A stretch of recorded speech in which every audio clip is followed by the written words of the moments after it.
Welcome to the Enneagram 2.0 podcast. I'm Beatrice Chestnut. And I'm Uranio Pais. And today we're talking about body types in relationships. What is it like to be in a body type in a relationship? And what is it like to be in relationship with a body type? And to talk about this, because neither Uranio nor I are a body type, we brought on a good friend of ours and an amazing Enneagram teacher in his own right, our friend Klaus. Klaus, it's so good to have you here. Thank you so much. It's an honor. Yeah. Thank you so much. Thank you so much, Klaus. Bea and I love you. And we're thrilled to have you here on Enneagram 2.0. I just want to say a few things before properly introducing Klaus. So this episode is actually part of a small series. We had the head types in relationships episode recorded on October 2021. And the first one was the heart types in relationships, recorded in September 2021. And we are sort of late in doing this body types in relationships as the third and last episode of this small series, but it's last but certainly not least. Also, I want to say that upon starting this sort of new season of the Enneagram 2.0 podcast, after a little bit of summer vacations, we are doing this also on video. You're probably just listening to this on your preferred podcast platform. However, from now on, our podcast episodes will also be posted on the CP Enneagram Academy YouTube channel. So if you want to see us on video, and then you will be able to follow us in this other format. And then you'll be able to see how B is looking good and how charming Klaus is, as a Danish man, a type 8, and the sexual dominant. So feel free to just watch us on video too on our YouTube channel. So Chestnut Pie's Enneagram Academy on YouTube. So, B, I just want to check in with you first. How are you? All fine? So I'm fine. Back here in San Francisco, doing well. How are you? I'm good in London, enjoying my garden, my family, my dog, my house, my city. And how are you, Klaus? I'm good. I'm very warm. We have a heat wave in Denmark at the moment and have more than 30 degrees, which is pretty unusual in Denmark. So it's very warm today. So I'm actually in shorts and have done a full day program for a company today teaching, and it was very hot. But on top of that, Yeah. I'm a happy camper. That's great. Yeah. No, you were telling me before we started, Klaus, that you don't feel too good when the temperature reaches 30 because you feel like slow. And I guess this is not too easy for an 8, is it? No, and we just had 2 weeks holiday in Greece, and it was and it was very hot, and I get lazy, and all my family, yes, they are at the pool. They're just being more and more sunburned, and I'm sitting in the shadow. I was actually listening to your book, Beatrice, the Complete Enneagram, but I'm sitting there. I'm just sweating like a pig, and I want to do something, being an 8, and until that, I'm too warm, too lazy to actually do anything. So it's like mixed emotions. And when I came back to Denmark to normal temperature, it's more you can do something and still be out. Yeah. Mhm. Yeah. Yeah. Global warming. It's concerning, isn't it? It is. Yeah. They claim that we will have around 40 degrees in Denmark next in 2 weeks from now. Wow. My It's God. that's what you just had 40 degrees in London, as far as I remember, and Yes. it's Crazy. dangerous. You can't do anything. Yeah. Highest temperature ever. Yeah, For the crazy. Americans, what is 40 degrees centigrade be? 100, maybe. Yeah, 100-ish. Yeah, Yes, yeah. yeah. Okay, so shall we introduce Klaus a bit more? Bea? Yeah, we've had the pleasure of knowing Klaus. Mainly, I think we've met at Enneagram conferences over the years, but probably since the early 2000s. Yeah. And you were definitely one of the pioneering Enneagram teachers in Denmark, both bringing other teachers in and also um, really establishing a high level of excellence and reaching a large amount of people. I know that you mainly work with people in the business area, but I think you've taught the Enneagram to thousands of people. And one of Dozens the of things, thousands. Yeah. dozens of How thousands. many, And one of Klaus? the How things, many? yeah, Yeah, I actually think we covered 150,000 people now. wow. Yeah. So And not how not not many? no. That's the combination of public speaking, normal Enneagram training, and business consulting. So I think, and in a country with only 6 million people, Yeah. it's a lot.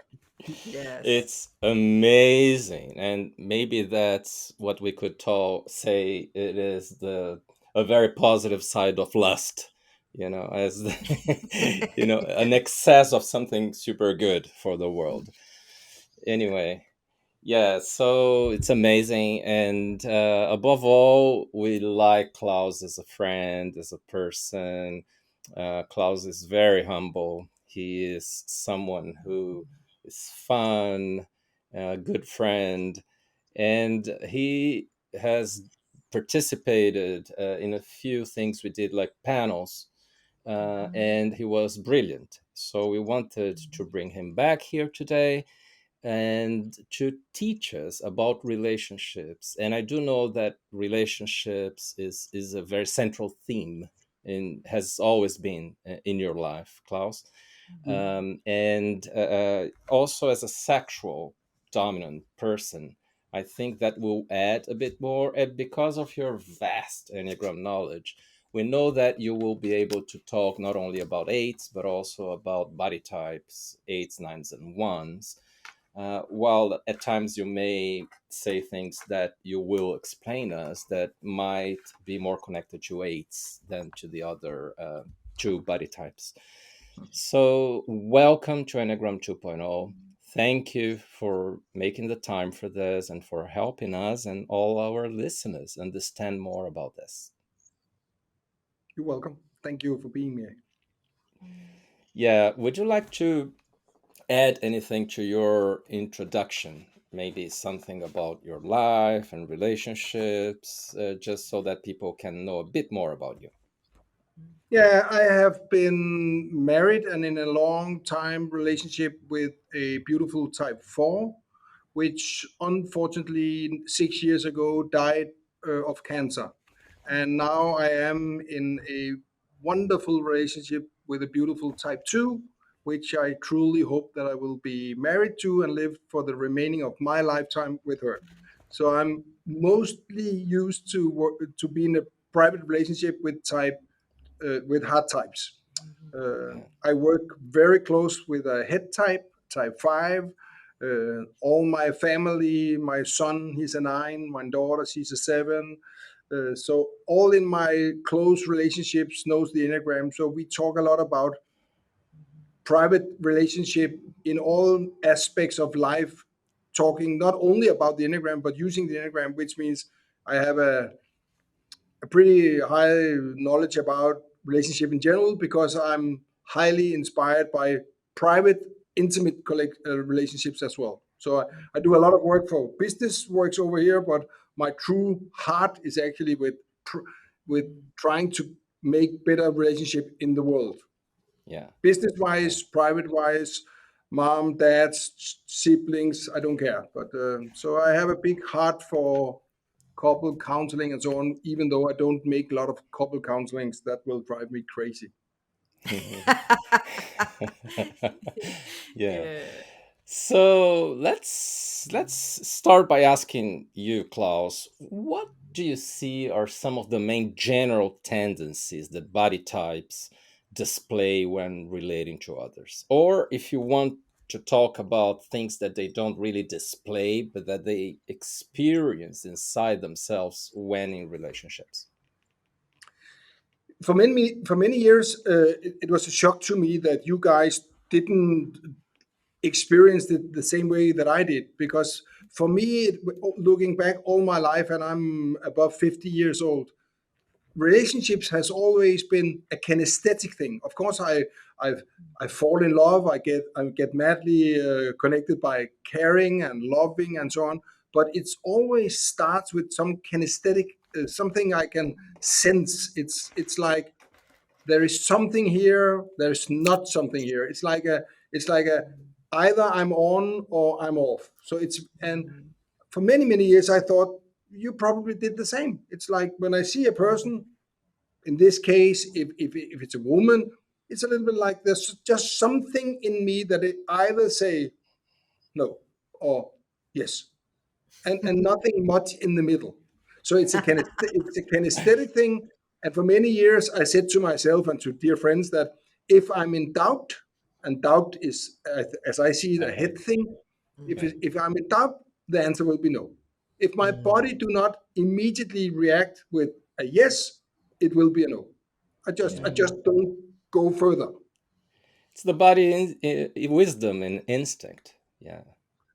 Yeah, and difficult to explain because people normally want some kind of explanation. Is it Mm, because she is dark hair or light hair or tall or slim or fat or whatever? No, I can't say it. It's just either it's there or it's not. yeah. Yeah. That's such a clear example of how body types work.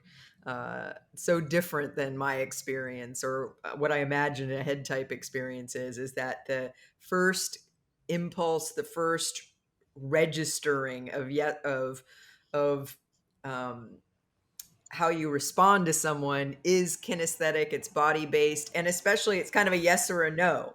And I love the way you describe that. Nothing in between. I love that. And then when you approach the person, what is the experience, or when you are already in a relationship? And here I know that for a fact there is a difference between 8, 9, and 1 because as an assertive type, being an 8, I remember I love the hunt. I like the here it is. Let's go after it. And I moved forward and I went after what I want. Mm. Where So I that's the see in life, sexual dominance. Yeah. yeah. And top of that, it's even worse. I could probably talk for hours about that, but I would probably go I'm to sure jail. many of our listeners would want you to talk for hours about your Yeah, sexual dominance, it's it's We'll especially bring you being back a sometime. sexual eight. Yeah. But Yeah. what but I see my son being he's almost 25 years old being a 9. He has a little of the same. It's an either or. Either I don't know if the wording is not being turned on because turned on is more like sexual, but Mhm. it's a little bit like it's there or it's not. And when I Mhm. ask him what's wrong with her or what it's the same. He tries to explain, but it's like it doesn't become clear. It's not a pattern. It's just Yeah. as I said, a sensation or a kinesthetic impulse that it's something here. I remember. I asked him years ago. There was a young girl around, and he was pretty fond of her, and he said something like, and I said, "Is she potential to be a girlfriend?" And he looked at me and said, "No, she's Mm, wifey potential." And I said, "Wow, mhm. what does that mean?" She said, I don't want a one night stand or just engage with her because she's too good for that. It's Yeah. either or." So Mhm. he Yeah. wouldn't go after her because it would be a waste because they were too young.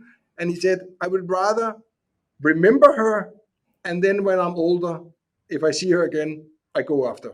But I know Yeah. Mhm. she is something." So it was a very Mm. kinesthetic experience for him as well. So let me check something with you here. When you say it's yes or no, it seems that it's not only or not much about I like this person or I don't like this person. It's more like it will work or it won't work. Yeah, the, and when I met Christina, my hopefully wife to come, it was I have known her for years. She was in a company where I was teaching, and of course I could see she was beautiful and she was funny to be around, and she was loving and all that. At that point, she was newly divorced, so it was not we didn't have any intimate relationship. But when I met her again, it was like an instinct. It was like electricity. It was like the minute I saw her again, it was like that's the one. It was like Wow. no doubt at all. It was like of course. And then Wow. being an assertive type, I just Mhm. It happened I the just other go. day already, right? The Just, next day. yeah, nee, same Uh, same evening. yeah. I just want to Yeah. say what you're describing to me is such a great account of what gut knowing is all about. We sometimes talk about gut knowing as being kind of the special superpower of body types. And I know it's not just that, it sounds like it's more than that, but I think that's one of the best descriptions I've heard of what that feels like and what that it's this knowing, it's Yeah. there's something that's really clear that registers in the body. And Mm. on the other hand, it's a pitfall because it goes with everything. I know my sexual instinct is on top of that, but it can be equally dangerous when there is I want it or I don't, or I'm in it or I'm out. It can be equally dangerous because it goes too fast. Because when you said Mhm. that it starts there, from there the relationships occur.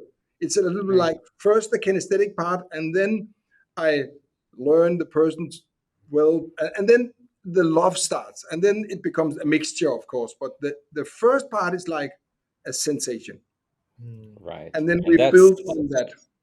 that's similar for nines and ones, I want to say, at least as the very first impulse, although they may react differently to that impulse later on.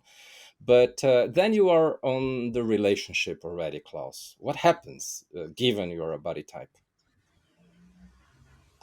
Then when let's say the hunt is over and now we have a formal relationship, now we start loving each other and living together or whatever we do. I'm very fond of that we there is something that we do something. It doesn't have to do we have to do something all the time. I can easily relax, but I show my caring by doing. So it's like let's do something. It doesn't have. It's not like have to run around all the time. But let's not. When we start talking too much, talk about we could all the time we use talking. We could just do it. Uh-huh. Either we decide should we do it or should we not. And if we want to do it, we talk about a boat. Then let's go sail a boat. And since is that what we want? So I get Right. further down the road, I get frustrated if it takes too long, and when people either talk about everything or uh, emotional types that they have. It's almost like the heart has to translate. So when I Yeah. just say I don't want a boat, for example, it becomes like, why don't you want a boat? I don't know. I just don't want a boat. We could talk 10 hours that I don't want a boat, but the result would be the same. I don't want a boat.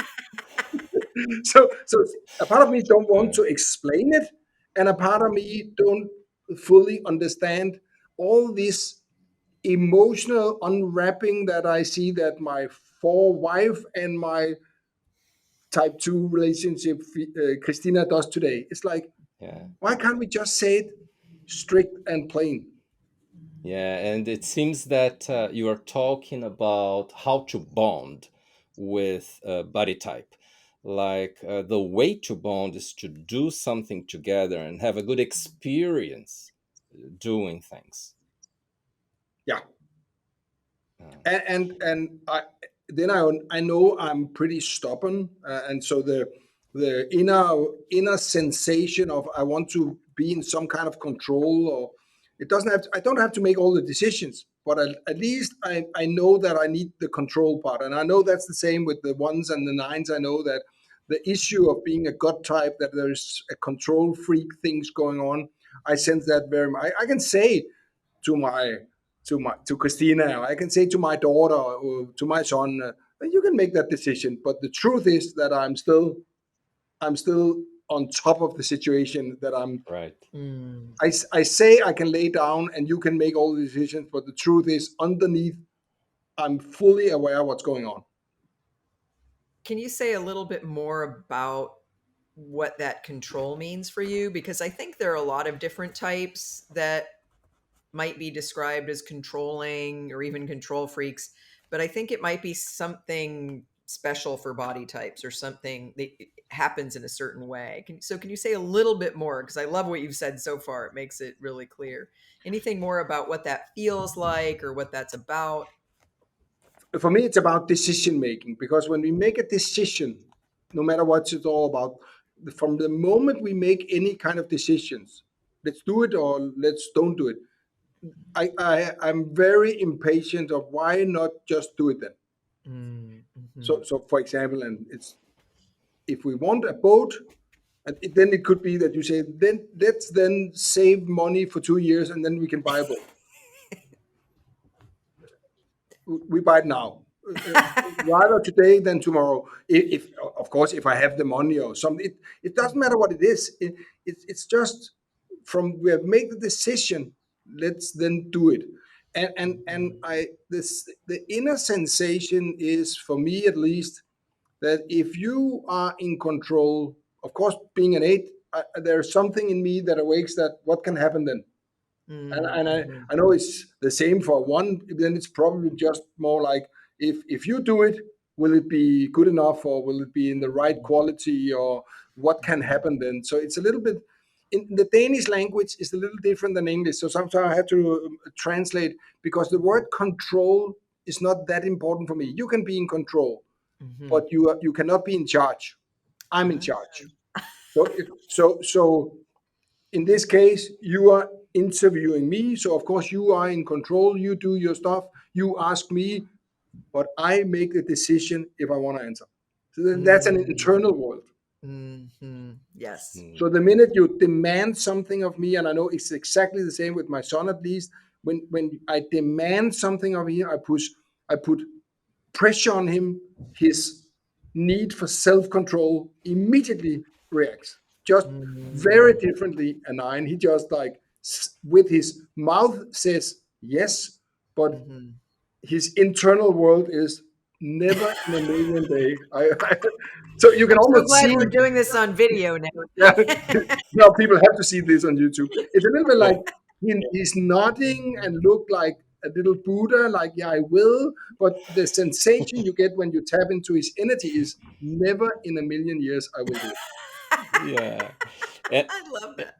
yeah, and we sometimes say that body types have somehow a rumination process. They need to digest things, and if they do, it's a yes. If they don't, it's a no. Do you relate to that in relationships? Yeah, and I think it's a matter of speed, because if we should use that phrase, for me being an eight, I will take the whatever it is, the question, and I will take it in and I will ruminate fast. And then I make it almost like I don't chew it, I just swallow it. And then I Ah, make a decision. Then okay. afterwards, it can be that I come in doubt. And then I Uh-huh. like take it up again and what's going on? But it's a high speed thing for an eight, Mm, where I think my son being a nine, he takes it in and he goes mm, around, and then he swallow it, and he buffs it up, and it goes ups and down. Where I think ones and eights are more here and now, either yeah, or, black, white, like, right. dislike, love, hate. where I know my son is more like, but he still has a very hard sense of something's going on inside me. Right. And it seems that experiencing and testing it out, going for a test drive of stuff is quite important then. Yeah, for me, it's every when I look at my purchase pattern and so on, I very rarely buy things on online because I can't touch it. I can't. If I want to buy some shoes, I have to wear them. I can look at a screen and say it's a beautiful shoe or it's not, but I have to have it in my hand, so to speak. Yeah. Yeah. And do you think body types in relationships can be territorial, like the two of us, and then that's our territory? I know that for a fact. I have a very clear, very clear inner world that says this is me, whatever that means, and this is you, and we can go together and become a couple. But I still have a very clear idea that this is still me and this is still you. Hmm. So for many years before I knew the Enneagram, I had a pretty tough time giving it over or giving in. I think it's called open my heart and just put it all in, because it was like, what can happen then? So it's a little bit like I was holding some things back because otherwise I could be vulnerable, or I could be the weak part, or because then there is something on stake here. So there is this stubbornness or being aware that I'm here and you're there. We Yeah. can we can we can be together, but you don't owe me, so to speak. What else would be a tendency in relationships for you as a body type? Anything else you would like to comment on this? I know when I do teaching and when I talk about nines and ones as well, it's never it's I always hear it from the eight, but I hear it 99% from ones and nines as well. Is that if we communicate about stuff in our family or in our relationship, just say it. Say what you mean. Don't wrap it in. Don't if there is a if you can make a long sentence, a medium sentence, or a short sentence, make it short. Then you can unwrap it later, but you don't have to go around the bush. And I see both nines and ones actually like that as well. Even though I see that nines themselves, when they communicate the other way, can go around the bush all the time. But the truth is that they like it equally precise or Mm, direct or cut the crap, sorry to say, or just say it. What's the mm. issue? Let's talk about it. Put it there. We can talk about it. So it sounds like one of the blessings of body types in relationships is being uncomplicated. Yeah, I see myself as a simple person, and it can be teaching the enneagram or whatever. When it becomes too academic or too up here, and it's like bring it down. Does it work in a supermarket? Yes or no? Does it work in real life? Yes or no? So I see myself, and I see the nines and the ones I'm with, at least not sophisticated. I think that would be the Mm. opposite. It's like it's a little bit like there's when you see me and when you're with me. I hope I hope that what I send out body wise is that this is me. Here am I. This is what you can count on, and let me see you whatever you are. It's almost like all or nothing. Mhm. That's the energy I connect from other people, and I think I send out. Mm. I think it's also very straightforward and direct. And it sounds like there's a kind of honest authenticity to that. Like, this is who I am. There's not a lot of needing to be something else or subterfuge. Like you say, there's a kind of simplicity and directness in the way you relate to people. Yeah, and I think when I try to be, let's say, political correct, or I try to adjust, or I can do it because I'm an adult person. but I have an inner, I don't like this. And I react very strongly the opposite. When I sense that there's a game going on here, something's not, there's something wrong. You say this, but you do this. I think I'm very, very good at sensing that something is off limit or off track. It's not congruent. I think it's name. It's Yeah, I yeah, and I react physically. I can't always explain what it is, but I react strongly and physically. Like a yeah. bullshit detector. Yeah, that's the feeling. Of course, I can say I can have wrong, but it's a little bit like something wrong there. Mhm. And I do think this is very similar for nines and ones. Maybe they don't show the other person as clearly, but the experience is the same. And looking at type 9 friends I have, they can be very clear in what they communicate, that they are noticing or what they don't like after they go through a certain process of just sensing inside. They can actually paradoxically be very straightforward in saying a few things. Yeah, and I think many ones, I think a lot of ones think they don't show that they dislike it, Yeah, but it the minute you look at them, you would say you don't like this. Why don't you say yeah. it?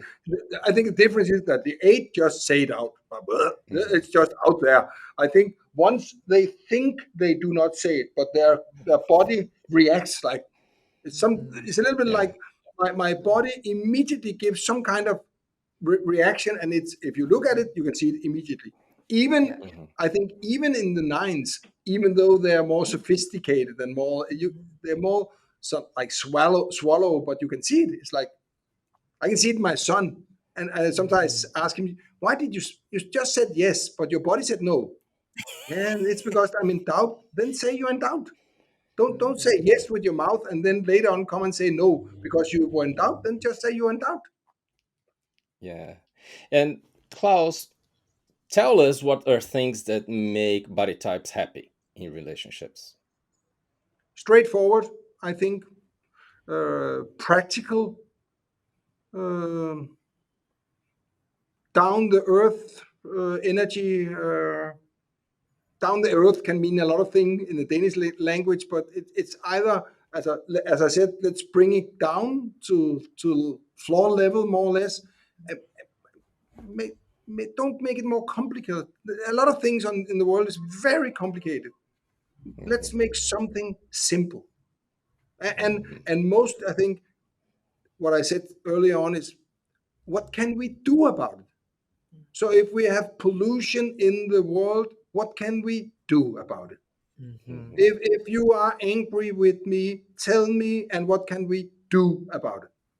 mhm, It's like enough talk. Let's do it. mhm. Yeah. And I think that gives us some troubles in life because of that. It can be difficult, I think, to have a conversation where we just talk. uh, Mhm. Talk about this and talk about that, and we could do this and we could do that. I like that. Do you like that? I like those conversations, but my inner world immediately creates something like, yeah, yeah. So And what should we do? Yeah, and what then? And I get crazy at meetings in corporate environment where they have meetings and they talk. Where's the call to action? Now we have talked an hour about this topic. What to do? yeah, so on top of that, I think it's a good start of the next question. What bothers body types in relationships? To be controlled. I know that's the basic fear of the eight itself, but I think both nine and one would relate to don't tell me what I should do. Mhm. Paragraph, because I know better. Uh-huh. I know I sometimes with a joke say on the top of the Enneagram when you see the circle that type one is related directly to God, almost like type 1 know God privately, and therefore they know how to behave. Type 8, they think they are God, and and then we have the poor beloved 9 on the top, trying to hold it all and make peace on planet Earth. Uh, but I think we all can agree, 8, 9s, and 1, that don't make decisions that have something to do with me without at least talking with me about it, because otherwise I will be stubborn, I will be guardian, I will be angry, I will be irritated, frustrated. It has many different energies, but it will give the same result, that I will probably in the end say no. Fantastic. Very, very clear, right, B? Yes. And this is a little bit off that subject, although I think we should keep hearing anything else that bothers you. But, and I'm not saying this bothers you, but especially since you've been in 2 really significant relationships with heart types, can you tell us a little bit about how you are when it comes to emotions and feelings, since that is so much of what happens in a relationship? I mean, maybe I'm biased, but what is it like? I mean, it could be, what has it been like for you relating to a heart type, but also what is it like for you, when you get into that emotional space of a relationship? For me privately, I'm pretty emotionally myself, being a sexual subtypes, and I've learned it during 20 years of working with the Enneagram, because 20 years back, emotions was I only knew one emotion, that was anger in different colors. So today, when I go into that emotional space that Christina being a 2 and Birgitte being a 4 is capable of creating, it in the startup phase, it's I'm terrified. What happens when I go into that space where we are deeply connected? And in the startup phase, I'm drawn to it, but I'm almost terrified that I can be swallowed into that energy. Uh, the more I do it, the more I love it, because I know we relate via our hearts. We don't relate. We can be interested in each other in our heads. We can be drawn to each other in our gut. But the true relationship, I like you, I hate you, I adore you, it's that's a hard thing. So I know it's the only place when we can make a real relationship is via the heart. Um, but I have had to learn it and be able to talk about it, because I that's my in certain area. It's a little bit like, ooh, what happens if I go there in the startup phase? When I then open my heart and I do that relatively easy, then I always have the sense that there is something on stake. If I really tell you how much I care for you, will you equally like me, or can I risk that it will go bad now? Right. So I It's think this includes great suggestions for body types when relating to heart types. But what about the opposite? What would be then your suggestion for heart types who relate to body types? don't what it is called. It's like I have a sense that heart types always try to interpret what it's called, translate. It's like they try to, you say this, but what does it really mean? It's a little bit like it's like the hard types, they don't listen to what you say. It's like they're only reading the under the what is called the what is called the The lines underneath. subtitles, It's like they're looking for the subtitle. The the deeper footnotes. meaning. Yeah, and sometimes in my case, inside me, there's very rarely an other. I'm talking about this because that's the topic. I'm not talking about this because we later should talk about this. And that really is something I talk with Christina knows the Enneagram pretty well, and we talk about a lot about this. Don't put other words into my mouth. When I say this, I mean it. Right, right, I'm so right. glad this is being recorded.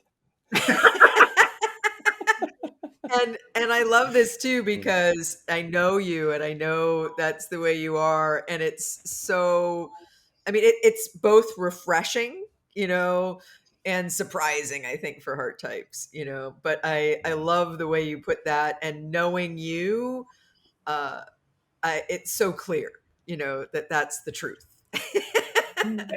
And I become uncertain. It's a little bit like I get sad that if you can't see that what I'm saying is the truth and I mean it and it comes from my heart, I think what can happen then? So it's actually I know I react most likely with some kind of anger or frustration at least, but the truth inside is that I become a little bit afraid. Are we splitting up? Are there something wrong here? So Mm, if I'm not aware, I use a lot of energy interpretation of what's going on underneath the carpet, what's going on, instead of just talking about it. yeah. Yeah. Yeah, yeah, and you're you're making me think a lot about myself as a hard type in a relationship, because I'm like, wow, you're right. And what happens that we hard types sort of make things more complicated than they might actually be, uh, by recognizing that there are always emotional nuances going on, with us, and how might we project that onto you when that's not happening. Yeah. Yeah, and it's a little bit like, don't you trust me? It's a little bit like yeah, and I think it creates some kind of uncertainty on both sides actually. Yeah. And when the hard type becomes uncertain, he or she becomes even more emotionally unstable, and I become more and more frustrated. What the fuck is going on? So Yes. Yeah, I think part of it is that feelings are so changeable. And what's coming into my head is one time when I was doing a panel series, there was a guy there in the audience and he was a four. And he told a story about how it took him a really long time to ask his girlfriend to marry him, because he kept thinking, well, I want to marry her today, but I might feel differently tomorrow. And how do I know what I'll be feeling tomorrow, and how I make this huge decision today, and feelings are changeable, and that's kind of the sort of what we swim in a little bit, is that different nuances of how you feel and how that impacts your experience. But it's so different, and it's so important for us to understand your experience as a body type, which isn't like that. Yeah. And as a head type myself, listening to this, what I think is difficult, or maybe difficult, for a head type to be in a relationship with a body type, is that there isn't much space to be abstract or to delve deeper in understandings of things. And then, it's a little scary to just go do stuff before planning or before talking a little bit about it and understanding things. So it might be both exciting, and that may really help a head type who's open for that, but also challenging or even threatening. yeah, and you said something that I can feel that I have to comment on, because what I think when I become too kinesthetic is that it can sound like I'm not curious, and it Mhm. can sound like I don't care. That's not the Mm, truth, but yes. I understand that that's how it can come across to you. Yeah. Yes. So I very often say there's a difference debating or discussion. That's two different things, Mm, Yes. because mm, discussion is included anger. Where debating, we can debate stuff for hours, and I have my idea, you have your perspective. You come from America, I come from Denmark. How do you see that? How do you? That's debating, but discussion is more confrontational. And I think, even though I think we have a debate, I very often hear, I didn't realize we have a debate. I thought you were angry with me. No, I was passionate. Hmm. mhm, Yeah. So I Yeah. know I can come across as not that interested in understanding your perspective, but I am. right, right. And also, like you're saying, knowing you as I do, you have a huge heart. and you're very emotional. And I know part of that is being the sexual eight, which is the most emotional eight. But I think there's a way that, like you say, at first glance, people might not realize how open hearted you are, how emotional you can be, and how that territory is territory. It's just not your first response. It's not the main thing. It's something both that you've developed, and I think maybe something. And I like what you were saying about how in the startup phase in a relationship there's fear there, that it's like that's the vulnerability of being more in your heart or being more emotionally connected. That's uncertainty, that fearfulness of, is this going to happen, or am I liked or loved? So I love the way you talk about that and make that clear. And Yeah. it's also really clarifying, because it's like what you're describing as a body type in relationship. It's like all of us, depending on what center we're in, we sort of have our first line response, that's based on where we live, mainly, in which center. But then that's not the whole story. Like you say, you're very curious. You love to exchange ideas. You're very open-hearted. When you're connected to someone, your emotions are fully there. Yeah. Yeah, and I know, and I'm very aware that the first impression, I know I always give a first impression because being direct and forceful and blunt and eight and all, I know that. And I've heard many, many, many times that people have reacted like, whoa. And then when they learn me more, they understood more about me, and then we connected more and more and more and more and more. I think, and especially that goes with you and I, Beatrice, that the first time I think you saw me, I don't remember. My guess would be 2005, 2004, around that year. I think you thought that I was pretty big, and Yes, a little bit crazy. yeah, a little bit the crazy Viking, and The crazy Viking. That it was took about it. some Yeah. time before we connected on an emotion. We Yes. we could connect on the Enneagram level. We could talk about Yes. theory, and we Yeah. could hug and say hi and so on. And I liked you from the minute I saw you, but the Yeah. connection came later, and it took more time. Yes. Yes. Yeah. Yeah. Yeah. I think that's really true. So I think it's really true. I think that a part of the barrier, I think the armor, I think that goes with the one as well. Yeah. The one is just more like cold, where I'm just like more boom, I'm here. The one is Yeah. more like reserved, but I think there is a sense that there is a very clear, you cannot come in here unless I give you the permission. I also want to say a quick thing about ones, in that I had some challenging interactions with my type 1 brother over the last few months. And one of the things that I sometimes saw was we're kind of speaking a different language. Like I'm having a lot of emotions about what's happening. And it's sort of like he's kind of looking at me like a little bit like I'm an alien, like, like really, I don't really get it, and later we would have discussions about a conversation we had before, and we would have a completely different understanding of it. And I think he was sort of, when his sort of experience of emotions and emotional connection was different, although that's been really changing lately, and possibilities are now opening up, which is good. And what I Yeah. can hear is it's almost like if my ears, and which means all my senses are open to hearing, really hearing what you're saying. Yeah. When I think both eights, nine, and one, when we get under attack, or at least that we think we are under attack, it's Yeah. like we cramp. It's a little bit like Yeah. I close down, and you cannot. It's like I won't allow you to get in Yes. anywhere. Yes. Being an eight is because I'm tough. I can just the fuck you, I can do on my own. The Yeah. one is more like it becomes like we cramp up, and the minute Yeah. we cramp up kinesthetically, it's almost like now I can't hear and I Yeah. cannot feel. Yeah. So I know I've been said 100,000 times during my lifetime that I'm stubborn, too stubborn, and sometimes it's accurate. I am too stubborn, but it becomes a principle matter, and then I will just fight for my cause, even though it's crazy. In other cases, I don't think I'm stubborn. I'm just right. I'm I just think right. that's Yeah, right too.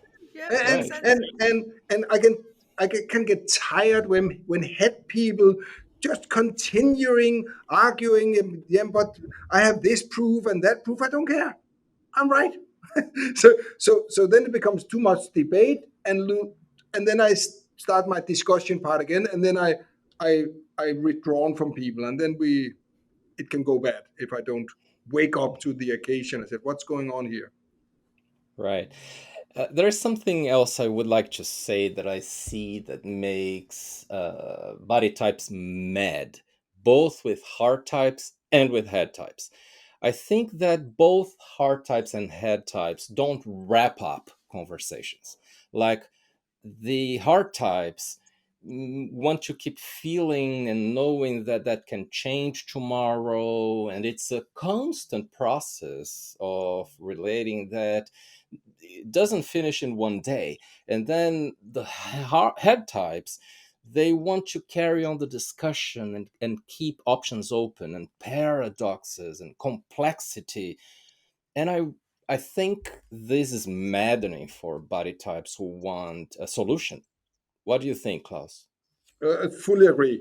It's like, I don't know what it's called when you have something like A it goes from funnel? up here and then it goes down, and then finally it's a little bit like the head types can the ball can continue going around all the way, and then I think we're about to make a decision, and then then I have another question, and it's like it's never.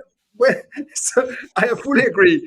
So Uh, the final conclusion, da da da, boom. That it's like it just continues, and where I think the five, six, and sevens they continue up here. The two, three, and four, it's like, oh, it's go up and down. It goes up and down, and then it can almost be disappearing, and then it comes up again. I have something more, instead of just decision make. Now, click yeah. final. And by the way, what I very often see in both ones, nine and eights, in relationship, especially in private relationship, I don't take a grudge. Now it's done. I said what I meant. You said what you meant. We had a discussion. We had an argument. I don't care. Enough is enough. Let's continue. It's almost like I can take it like and then just put it aside and then it's done. Where Mhm. I, especially with emotional types, is a little bit like, yeah, it's not all done. It's still something to bring forward again. And the head types are more like, are we sure that it's done? I have another question. No, it's done. It's done.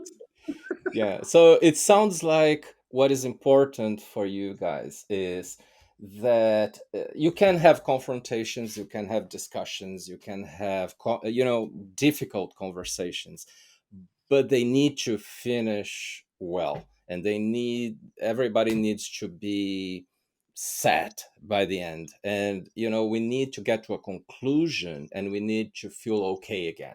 We can go deep, but bring me back to that original state. Is that it? Yeah, I think that it sums it up pretty good, actually. When my son is when he was younger, now he's an adult person, but when he was a child or a big child, of course he didn't like when there was an argument between me and him, or between him and mom, or between him and his sister. But there was still this: are we even now? Is it okay again? Also, Hmm. is the line flat? Have we made a conclusion? Are we done? When the minute it was like we're done, we can all like kinesthetically relax. Hmm. Right. So I actually Fantastic. think that goes for both one, nine, and eights. That it's done. Right. Now, I would like to ask B a question. So, having heard all this, B, what do you see and feel that it's good about being in relationship with body types? Then maybe I can add something, and then we ask Klaus. I think I think there is something, like I said, something really nice about the knowledge of the body, of kind of that yes no, that clarity. That, I mean, I really think that's, it's such a great counterpoint to thinking and feeling. That what Klaus described is that kinesthetic knowing of yes or no, or, I'm in, I'm out. I also think I love the straightforwardness and the simplicity and the directness. I think it's a good thing to have, very often, to have a sense of, okay, now let's do it. Let's move into action now. Enough talking. I think, again, it's a really good counterpoint to some of the tendencies of heart types and head types, uh, to have that sort of, that that kinesthetic sensibility, that sense of moving forward, that sense of, we don't really need to do any think or feel anymore about this. We can move forward. I think there's something really nice about that. And I also loved what Klaus said, is sometimes he can be stubborn and sometimes he's right. So I think there's a wisdom that comes from the body and the body types that a lot of us don't respect enough, and that if we do, it makes some situations and some relationships simpler, more clear cut, and there's often a more obvious fat path forward than, I think, that path can sometimes get muddied by some of the tendencies of the heart types and the head types. Yeah, from a head type perspective, what I would add to this is uncomplicated, practical, down to earth, and dynamic. Like, let's be practical, let's go do something, let's not stay up there on the clouds. And that can be quite helpful for head types like me. And what do you think, Klaus? What would you add as good things about being in relationship with body types? Or maybe anything else that we haven't covered Yes. that comes to you that's important for people to know about being in relationship with body types.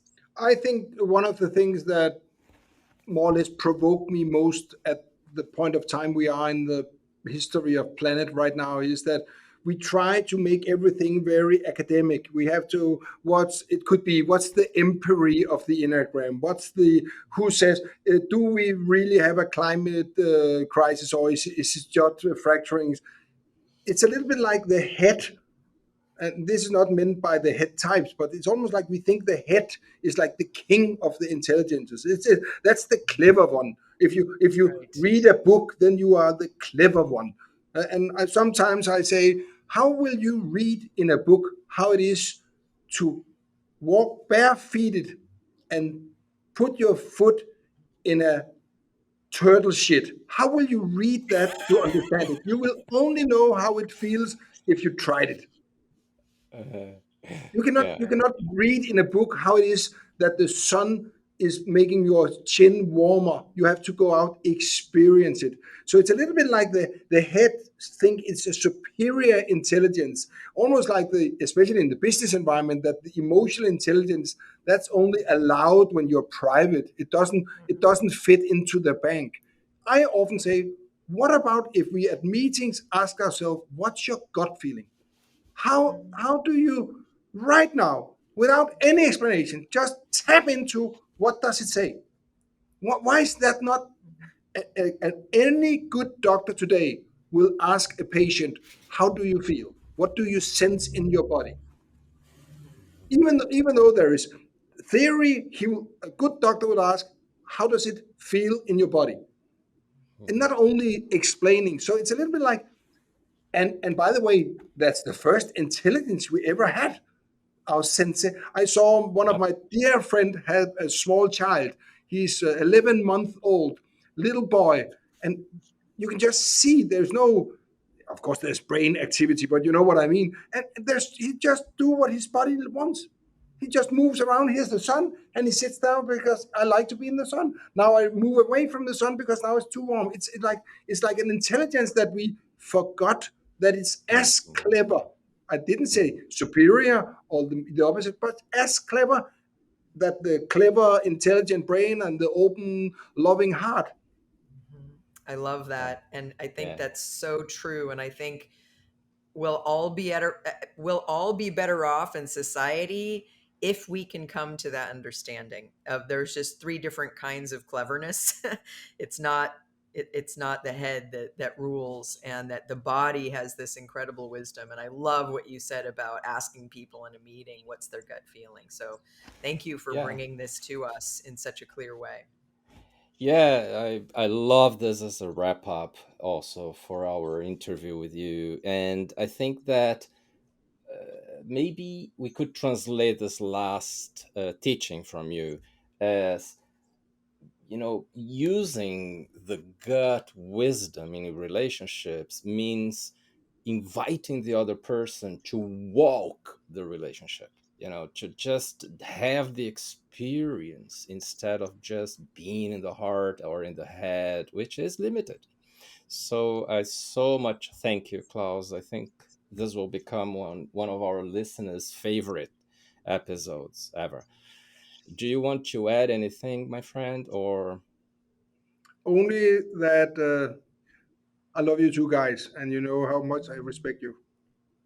Yeah, The it's feelings are reciprocal. mutual. Yeah. Yes. Thank you so Thank much, you. Klaus. Thank Thank you you. for all you do for the Enneagram, and for your beautiful inner work, and for being our guest on this special episode.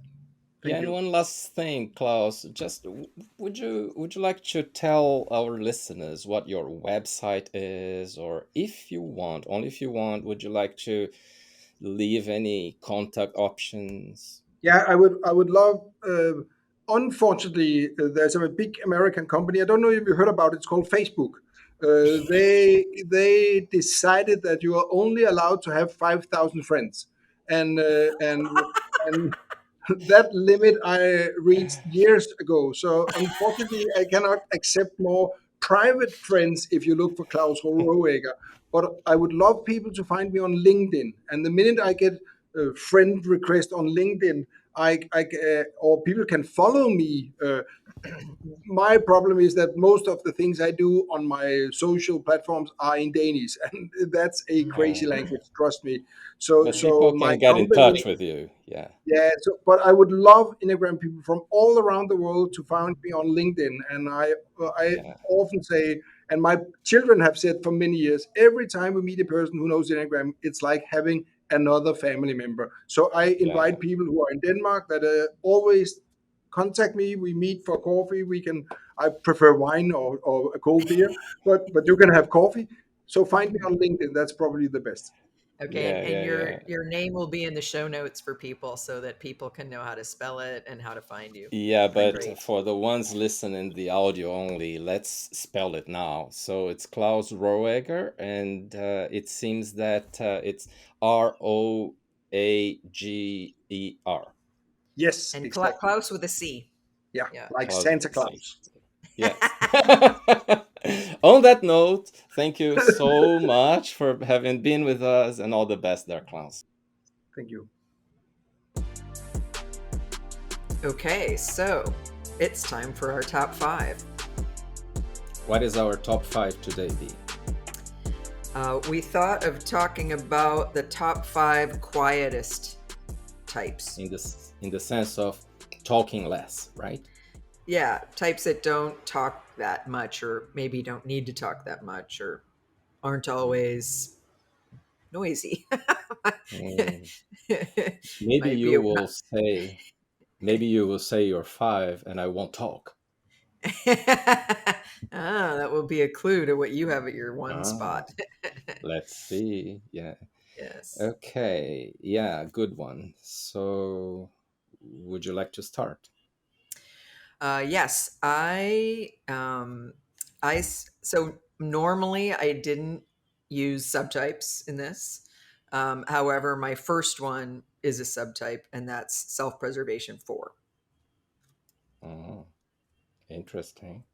And why? What do you want to comment? I just think self-preservation 4s are the counter type of 4, and sometimes I think it's surprising to people that Self-pres fours don't necessarily talk about themselves very much. They can be a little more shy. They don't talk about their feelings. Often, when I work with self-preservation fours, I have to kind of work a lot to get them to talk more because they're sort of used to keeping things inside. So that occurred to me. But, it's my number 5. It's not number 1. Some Yeah. self-preservation fours can be very talkative, certainly, but sometimes they can be on the quieter side. Mm. What about you? Okay. Yeah. So I used subtypes in all my 5 positions, I wish and you'd all. told me that. Ah, yeah, there's no detailed agreement before we think of these, right? And it's okay. And yeah, it's interesting that you mentioned self-press 4, because maybe my sample of self-press 4s that I'm closest to does not fit that description you made. They are super talkative, but I get your point, definitely. And you are usually the one who cheats on the top 5 and comes up with draws, and so I thought I could cheat a bit today. I have a draw on my number 5, Mhm. and that's self-press 3 and social 4. So Social I, four, interesting. yeah, at least most of the social 4s I'm closest to are shy, and sometimes they don't talk much because of that. Mhm. And but that's not always. And in my sample, I think that social force talk a little less than self-press force, but I may be wrong. And self-press threes, they are so focused in doing that it feels like at times that talking is a waste of time, and they don't brag about stuff much. And my sample is also that many of them are quieter. But having said that, this is my number 5, and I don't think they are completely quiet. And I found it a bit hard to have 5 options here, Right. because I think most people are talkative. But anyway. Yes. Yes. Or at least some people of a type or subtype can be talkative, even if others aren't. Yeah. I thought about self preservation 3 and also sexual 3. Some sexual 3s I know are quieter, but I would have gone with self pres 3 if I put 3 on my list, which I did not. Okay. What's your But fourth? I thought about it and I get it. Yeah. And you may be right that self pres 3s are quieter than self pres 4s. Mm. Okay, so my fourth is 6. In general. Wow. And if I was going to specify subtype, which I didn't know you were going to cheat. Um, I would say self-preservation 6 and then social 6, but not sexual 6. I wouldn't put sexual 6 on the list of quietest types at all. So Mm. maybe now I'm modifying my list to fit what you did, or to be more accurate or precise. So do you think self-press 6 or social 6 are quieter? That's a hard one. I think it might gender might play into this. For some reason, Mm. when I think of 6 men that aren't sexual 6s, I think of them as being quieter. I think of self-preservation 6 some people, and I think it also depends on the setting, like work versus home life. But I would say maybe social 6 is quieter in general than self-preservation 6. What do you think? I think, you know, actually, I don't think that 6s are quiet. And I may very well be biased here because of my significant other being a 6, and I hope she doesn't listen to this podcast episode, but she's the opposite of being quiet. And you know and Yeah. I see other 6s in my life thinking out loud a lot, Mhm. and Mhm. saying yes but and this way and that other way, and they are not really concise in how they Yeah. speak. So it's not my personal experience that they are quiet, so I haven't included six here. But as to your question, I think that potentially self-pressed sixes talk less than socials, but I don't know. Yeah. Yeah, might be true. And it is my number four, and Mm, I was struggling a little bit because, as you say, I could always think of some person of a type that's not so quiet. right. Well, my fourth is self-pressed nine, and Mm, I think that it's interesting for self-pressed nines because while I think that most tend to be in the quieter side, I know nines in general and self-pressed nines who talk really in length and um, in a communication style that I sometimes call saga, and it's almost like narcotization operates through language and speech. And I think narcotization being the defense mechanism for nines. So I know while a few self-pressed nines talk a lot, I think that most are quiet. It's perhaps a feature of one who is more concrete, down to earth, and don't come talk much, no bullshitting. Let's just go do uh, kind of life approach. right, right. Yeah, I think that makes sense. My number three is type nine, and I did type nine in general because I wasn't really focused on subtypes. I think depending on the person, all three subtypes can be quiet. Probably socials the least quiet. Mhm. Um, but yeah, I had nine as my number three for similar reasons as what you said. Okay. Yeah, my number three is sexual five. I think that fives in general, if I talked about type, perhaps fives would be my number one, but I went with subtype, and sexual fives are my second, third. Yeah, sorry. So I think that in their artistic streak, what happens is that they they tend to stay in their imagination and think, in a quieter way, don't communicate, waiting to see if the person gets them, and being mysterious, a bit more secretive than other fives. So my experience is that they are quite not talkative. But anyway, sexual five is my third. What is your second? My second is one, type one. Mm, Um, I find that ones can be quiet. Like ones yeah. aren't people that need to be heard or need to talk to hear themselves talk, or there's a certain humility to ones often, where it's like they don't need to be the center of attention. I think in an argument, for instance, sometimes they might need to get the last word somehow, but in general, I think ones can be quiet and aren't always the ones out there, talking a lot or being loud.